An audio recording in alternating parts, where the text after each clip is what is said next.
Welcome to part 3 of our Subversive Sabbath series. This is Father Justin here again back in our DOK prayer room in the annex to talk to you about Sabbath and creation.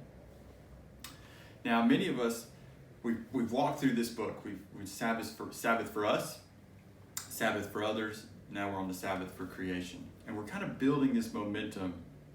And hopefully the one theme you're getting in this book thus far is the importance of rhythm and balance in all that we do.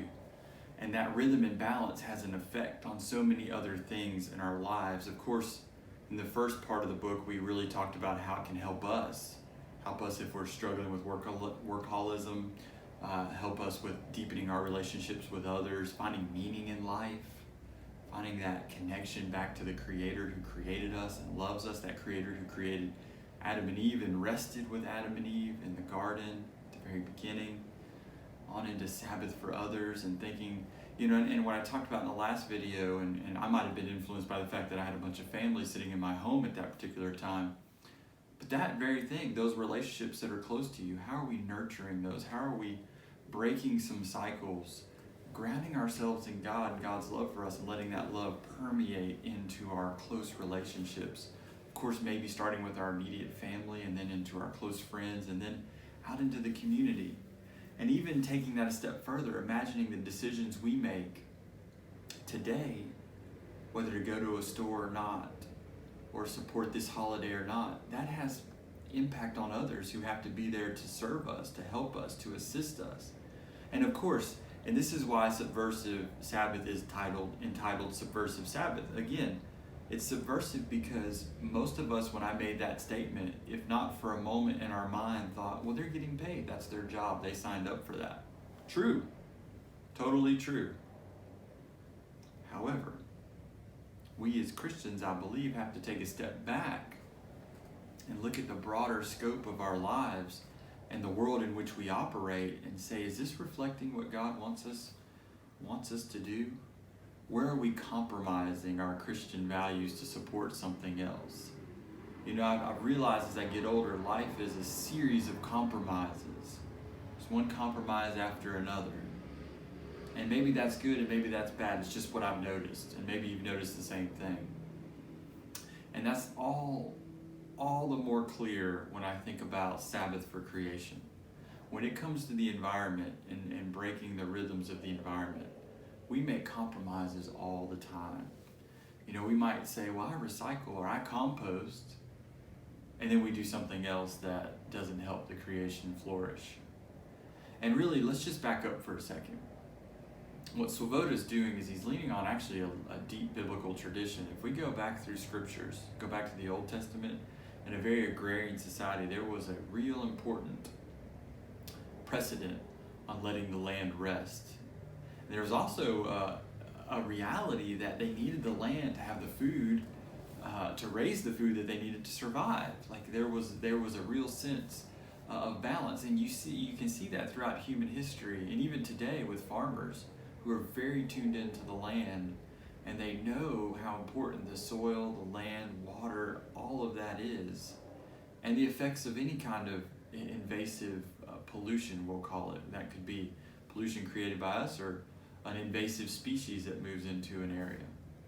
But early on in the scriptures, even Jesus talks about the Sabbath at times, generally to critique the Pharisees who were going after people for literally breaking the Sabbath day to go water their oxen or water their cattle or take care of livestock that actually have needs during the Sabbath as well. But nonetheless, the agrarian society was very tuned into the land and the need for land to rest, for the creation to rest, and that we were inextricably linked together. And that seemed very clear from the very beginning. God created the earth. He created all the things that we enjoy, the plants, the fruits, the vegetables, all of that, and then us, and gave us dominion over it. So from the very beginning, we have dominion over creation. So what Swoboda is saying is, again, just like in Sabbath for others, if we don't begin to step back and look at the rhythms of our lives, the decisions we make that have impacts on the environment, and that could be any number of decisions, those that might be in the category of personal decisions, political decisions, organizational decisions, business decisions, whatever you classify those decisions, we know when we make certain choices that they may have a negative effect on the environment. I can remember growing up as a kid, and I watched a person, and I was young, so I didn't realize how bad this really was. And there's stories like this all over that are better or worse, if you could be better than this. But he generally changed a lot of oil for a lot of neighbors' cars, and he would capture it in this little basin. Well, I would notice often that he would dump the oil into the storm drain. That was a decision he made. He never got in trouble for it, but at the same time, not because he changed so many cars' oils in our neighborhood, just out as kind of a service to the community, make a little money on the side, where I grew up in Atlanta. That the river, the stream that storm drain flowed into, there was a massive algae outbreak, and a lot of animals that used that creek for water were dying. And they traced it back to, never back to him, but they traced it back to the fact that there was petrol products being dumped into the storm drains. And that raised a great alarm. And I have to imagine I wasn't the only one who knew he was doing that. I just didn't realize what that meant as a 7-year-old. And that was my first encounter with the importance of our decisions on the creation. And if we don't break our rhythms, if we don't find Sabbath, if we don't let creation rest, then we may put creation in jeopardy.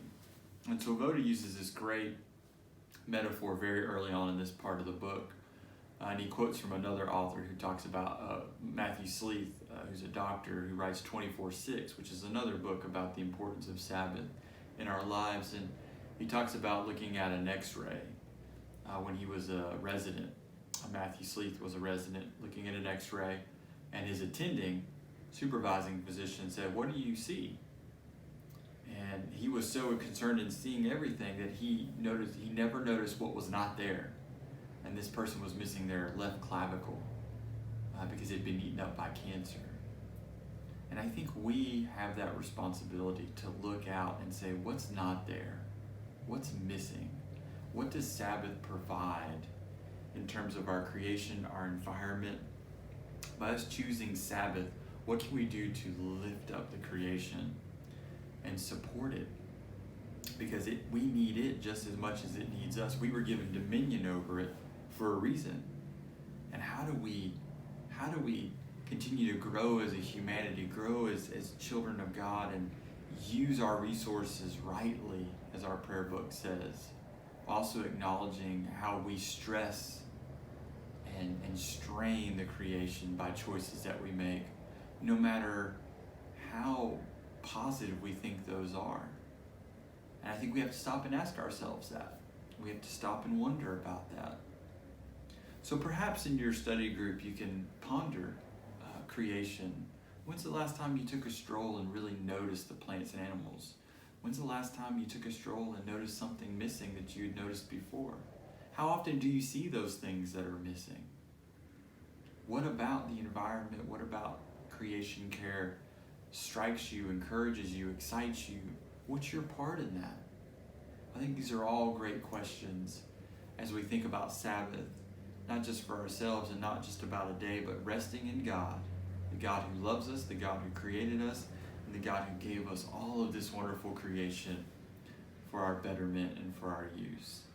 So I look forward to hearing what your conversations are like in your group, and I will see you next time on part 4.